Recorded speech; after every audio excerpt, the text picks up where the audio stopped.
செவ்வாழையில potassium அதிகமா இருக்கு. இது சிறுநீரக கற்கள் உருவாகாம தடுக்குது. அதனால சிறுநீரக பிரச்சனைகள் எதுவும் வராம இருக்கணும்னா தினமும் ஒரு செவ்வாழைய சாப்பிட்டுடுவாங்க. அது மட்டும் இல்ல, வாழைப்பழத்தை தொடர்ந்து சாப்பிட்றதுனால அது கால்சியம் உறிஞ்சறத அதிகரிக்குது. எலும்புகளோட ஆரோக்கியத்துக்கு இது ரொம்ப நல்லது. அதனால எலும்புகள் உறுதியா இருக்கணும்னா தொடர்ந்து வாழைப்பழத்தை சாப்பிட்றது நல்லது.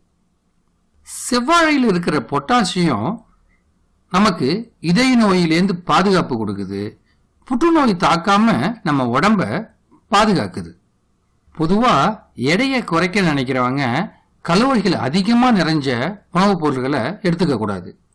ஆனா செவ்வாழையில மற்ற வாழைப்பழங்களை விட கலோரிகள் ரொம்ப குறைவு.